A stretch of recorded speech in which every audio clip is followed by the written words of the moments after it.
एक हाथ में किताब, दूसरे में रिवॉल्वर और मन में अपने महबूब गायक के खात्मे का ख्याल। ये किसी फिल्म का प्लॉट नहीं, इतिहास की एक सच्ची घटना है।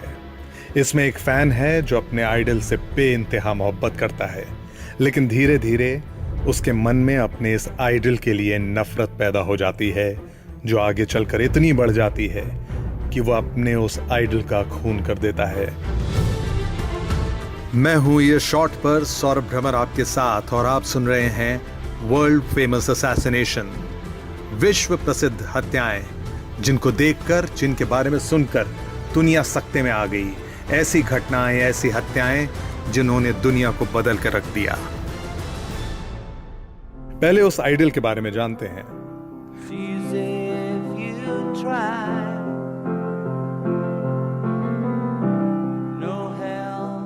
60 से 70 का दशक, 1960s से 70s के दौर में म्यूजिक लवर्स के लिए बीटल्स एक रिलीजन, एक धर्म, एक मजहब की तरह था, और जॉन लेनन उस मजहब का खुदा।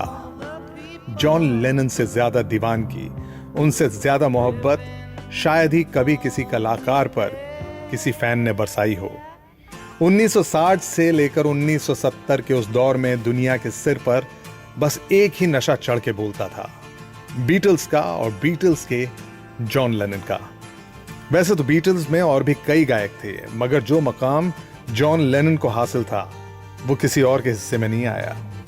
यूएस हॉट 100 चार्ट में 25 number 1 singles, song writers hall of fame, rock and roll hall of fame जैसे तमाम उपलब्धियां अपने नाम पर रखने वाले जॉन लेनन ने अमेरिकी कैपिटलिज्म यानी अमेरिकन पूंजीवाद, रिलीजन, कॉलोनियलिज्म के खिलाफ न सिर्फ लिखा और कहा बल्कि जिया भी। और फिर एक दिन इस रॉक एंड रोल के खुदा ने मजहबी खुदा से पंगा ले लिया। 1966 1966 में अखबार इवनिंग स्टैंडर्ड को दिए गए एक इंटरव्यू में जॉन ने खुद को जीसस क्राइस्ट से ज्यादा मशहूर बताते हुए कहा, We meant more to kids than Jesus did, or religion at that time. I wasn't knocking it or putting it down, I was just saying it as a fact. And it is true, especially more for England than here. You know, I'm not saying that we're better or greater or comparing us with Jesus Christ as a person or God as a thing or whatever it is. You know, I just said what I said and it was wrong or was taken wrong, and now it's all this. Christianity खत्म हो जाएगी, गायब हो जाएगी, मुझे इस बारे में बहस करने की जरूरत नहीं है। मैं सही बोल रहा हूं और सही समय पर सही साबित भी हो जाऊंगा। हम लोग ज्यादा मशहूर हैं। मैं नहीं जानता कि क्रिश्चियनिटी और रॉक एंड रोल में से पहले कौन खत्म होगा। जीसस ठीक थे, लेकिन उन्हें मानने वाले बहुत लोग आम हैं। इन्हीं लोगों की वजह से क्रिश्चियन धर्म मेरे लिए खत्म हो चुका है। ये जॉन लेनन के वर्ड्स थे, खुद के अपने बोले हुए। इस इंटरव्यू ने दुनिया भर के तमाम रूढ़िवादियों को, यानी रूडिमेंट्री अप्रोच रखने वाले लोगों को, ऑर्थोडॉक्स लोगों के कलेजे में आग लगा दी। कई रेडियो स्टेशंस ने बीटल्स के गानों पर बैन लगा दिया। सबसे मजेदार बात यह हुई कि डीजे ग्रैंडले नाम के जिस स्टेशन ने बीटल्स के खिलाफ सबसे ज्यादा जहर उगला था, उसके एंटीने पे बिजली गिरी और उनका प्रसारण बंद हो गया। जैसे नेचर, जैसे प्रकृति, कुदरत खुद भी जॉन लेनन को ईश्वर यानी खुदा मान के उस रेडियो स्टेशन से उनके अपमान का बदला ले रही हो। जॉन के खिलाफ समय के साथ कुछ लोगों का गुस्सा बढ़ता गया, उनको मारने की धमकियां दी गईं, लेकिन जॉन ने कभी माफी नहीं मांगी। अब जानते हैं उस फैन को जिसने टेक्सास की एक एवरेज पढ़ी लिखी अमेरिकन फैमिली में जन्म लिया। वही टेक्सास जो हॉलीवुड की फिल्मों में काउबॉय और सैलून के लिए मशहूर है। इस बच्चे का नाम था मार्क डेविड चैपमैन। घर में मार्क को बाप का प्यार नहीं मिला और स्कूल में उसे दूसरे बच्चे अक्सर बुली किया करते थे। ऐसे माहौल में बड़ा होता मार्क एक अलग ही फैंटेसी लैंड में अपनी छोटी सी दुनिया बसाने का ख्वाब देखता रहा। उसकी ये फैंटेसी बड़े होने तक उसके साथ रही।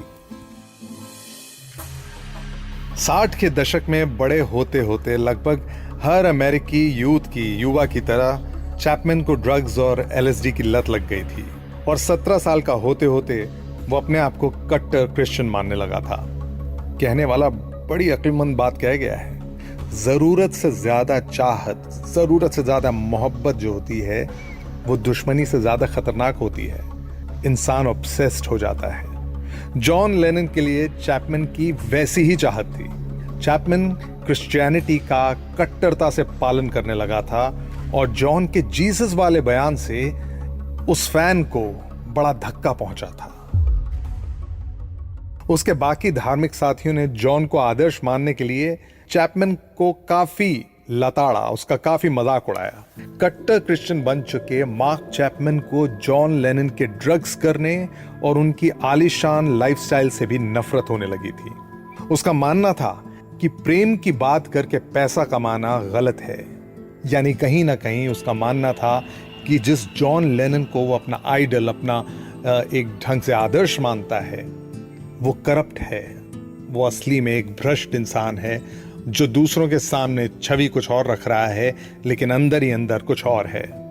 उसे कैपिटलिज्म, पूंजीवाद और ह्यूमैनिटी की बातें करने वाले जॉन लेनन ड्रग्स लेने और खुद को भगवान से बड़ा मानने की वजह से जॉन लेनन फर्जी और हिपोक्रेट लगने लगे।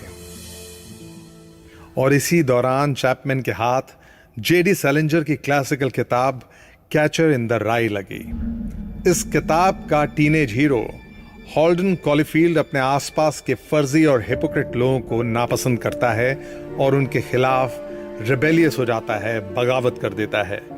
चैपमैन भी अपने अंदर हॉल्डन कॉलीफील्ड को देखने लगा था। उसने जॉन लेनन के बारे में जो भी अवेलेबल था, जो कुछ दिखा था, उसे पढ़ना शुरू कर दिया। बीटल्स के गानों के टेप्स बनाकर उन्हें अंधेरे में नंगे बैठकर सुनता रहता था और फिर चिल्लाने लगता, जॉन लेनन, मैं तुम्हारा खून कर दूंगा, यू फोनी बास्टर्ड। एक फैन की चाहत यानी चैपमैन की जॉन लेनन के लिए चाहत अब नफरत का रूप ले चुकी थी। इतनी नफरत कि अब वो उस नफरत से ऑब्सेस हो चुका था। चैपमैन ने .38 कैलिबर रिवॉल्वर खरीदी और न्यूयॉर्क पहुंच गया, जहां जॉन लेनन बीटल से अलग होकर न्यूयॉर्क के सबसे महंगे इलाके मैनहट्टन की आलीशान इमारत द डकोटा में रहते थे। 8 दिसंबर 1980 की सर्द सुबह थी। 2 महीने पहले ही जॉन लेनन ने अपनी बीवी योको ओनो और 5 साल के बेटे शॉन के साथ मिलकर अपना 40वां बर्थडे सेलिब्रेट किया था। जॉन और उनके परिवार के ऊपर खुशियां मॉनसून की तरह बरस रही थी। नवंबर में जॉन और ओनो का एल्बम डबल फैंटेसी धूम मचा रहा था और 3 दिन पहले ही 5 दिसंबर को रोलिंग स्टोन मैगजीन को दिए एक इंटरव्यू में जॉन लेनन ने जैसे भविष्य को भांप के कहा हो, शांति को मौका दो, शांति खुद ही स्थापित हो जाएगी।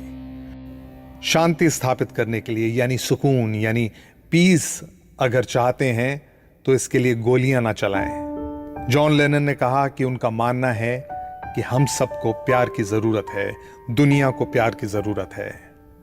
और शांति की बात करने वाला संगीत का यह साधक 3 दिन बाद गोलियों से छलनी कर दिया गया, जिसका उसे खुद भी अंदाजा नहीं था। उस दिन यानी कि 8 दिसंबर को रोलिंग स्टोन की फोटोग्राफर एनी लेबोविट्स जॉन लेनन का फोटोशूट करने वाली थी और जॉन एकदम नया हेयर कट करवा कर आए थे।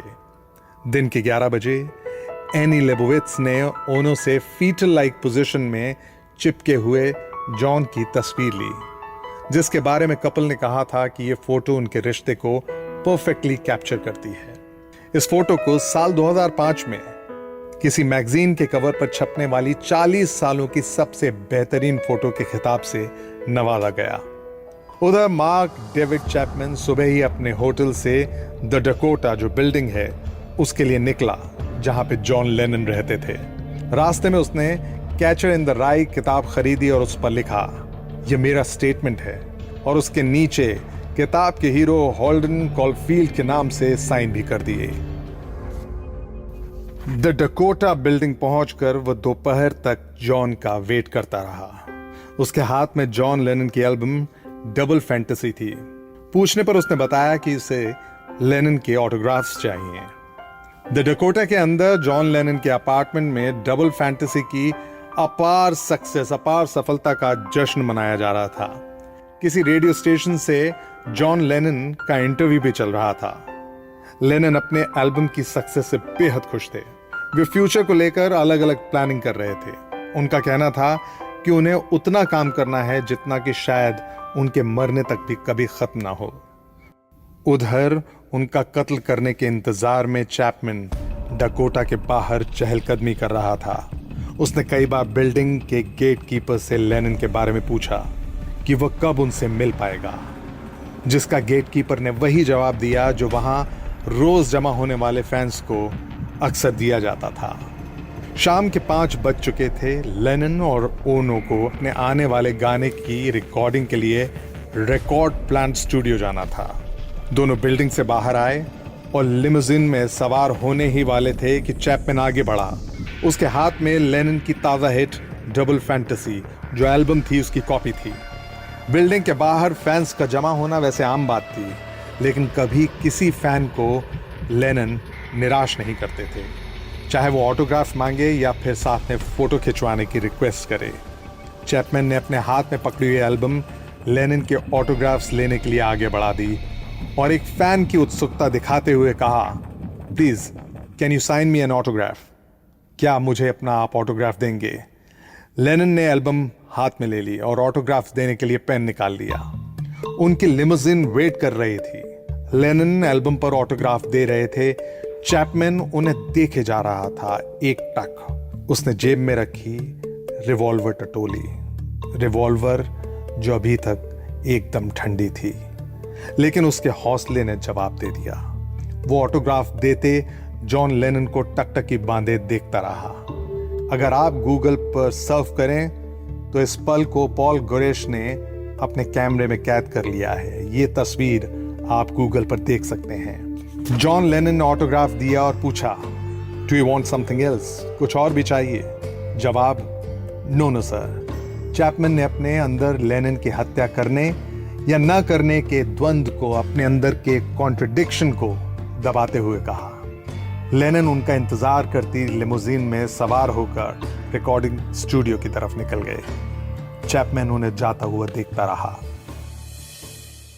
उधर स्टूडियो में म्यूजिक प्रोड्यूसर जैक डगलस उनके गाने walking on thin ice record कर रहे थे। लेनन गिटार बजा रहे थे और मार्क डेविड चैपमैन कहीं बैठकर कैचर इन द राई पढ़ रहा था। रिकॉर्डिंग खत्म हुई और लेनन घर के लिए निकल गए, जहां उनका बेटा शॉन उनका इंतजार कर रहा था। वे उसके सोने से पहले उसे गुड नाइट बोलना चाहते थे, इसलिए बाहर खाने का प्रोग्राम कैंसिल कर लेनन और ओनो लगभग रात को 10:50 पर डकोटा बिल्डिंग पहुंच गए। आज वे लिमोजिन से डकोटा के सुरक्षित कोर्टयार्ड के बजाय 72nd स्ट्रीट पर ही उतर गए, जहां से डकोटा के गलियारे तक पहुंचने के लिए थोड़ी दूर तक चलकर आना पड़ता है। ओनो आगे आगे चल रही थी, उनके पीछे जॉन लेनन आ रहे थे। ओनो ने एक परछाई देखी, एक शैडो, और शैडो में खड़े एक साय को देखा। उसने झुककर उन्हें ग्रीट किया। ओनो आगे बढ़ गई। वह साया शैडो से बाहर निकल के आया अचानक, और यह साया था मार्क डेविड चैपमैन। उसके हाथ में लेनन की ऑटोग्राफ की हुई डबल फैंटेसी की कॉपी थी। लेनन ने एक नजर चैपमैन पर डाली। उन्हें वो चेहरा कुछ जाना पहचाना लगा। लेनन को एक बार को कुछ ठीक नहीं लग रहा था, लेकिन फिर भी वे बिना सोचे आगे बढ़ गए। चैपमैन ने जेब से अपनी .38 कैलिबर रिवॉल्वर निकाली और पीछे से जॉन लेनन पर निशाना साध लिया। पहली गोली चली, निशाना चूक कर डकोटा बिल्डिंग की खिड़की में जा लगा, लेकिन चैपमैन ने लेनन को संभलने का मौका दिए बिना 4 और गोलियां दाग दी, जो इस रॉक एंड रोल के भगवान को छलनी करती चली गई। और इस तरह रॉक एंड रोल का एक चमकता सितारा, एक लेजेंड जॉन लेनन हमेशा हमेशा के लिए चला गया। This evening, John Lennon arrived at the emergency room at the Roosevelt Hospital. He was dead at the time of his arrival. He was shot late this evening in front of his apartment building in New York City. Apparently, he was killed almost immediately. Mark David Chapman को 20 साल की सजा सुनाई गई, लेकिन 20 सालों बाद आज भी मार्क डेविड चैपमैन अपनी रिहाई के सिर्फ सपने देख रहा है, क्योंकि आज भी लोगों का मानना है कि जो जॉन लेनन के साथ मार्क चैपमैन ने किया वो कोई बचपना नहीं था, बल्कि सोची समझी साजिश थी। कुछ लोगों का मानना है कि मार्क डेविड चैपमैन ने ये सिर्फ इस वजह से किया क्योंकि वो खुद फेमस होना चाहता था और जॉन लेनन एक आसान शिकार भी था। इसके पीछे की सच्चाई शायद दुनिया कभी नहीं जान पाएगी, लेकिन दुनिया को इतना मालूम है कि एक लेजेंड, एक बहुत बड़ा संगीतकार, लोगों का चहेता, एक शांतिप्रिय musician John Lennon mark David Chapman की गोलियों का शिकार हो गया। मैं हूं सौरभ भ्रमर आपके साथ, और ईयर शॉट पर विश्व प्रसिद्ध हत्याओं में यानी वर्ल्ड फेमस असैसिनेशंस में ऐसे और ढेर सारे केसेस लेकर आता रहूंगा, जिसमें हमें मालूम पड़ेगा कि इंसान की नफरत, जलन, ईर्ष्या और मूर्खता उससे क्या नहीं करवा सकती।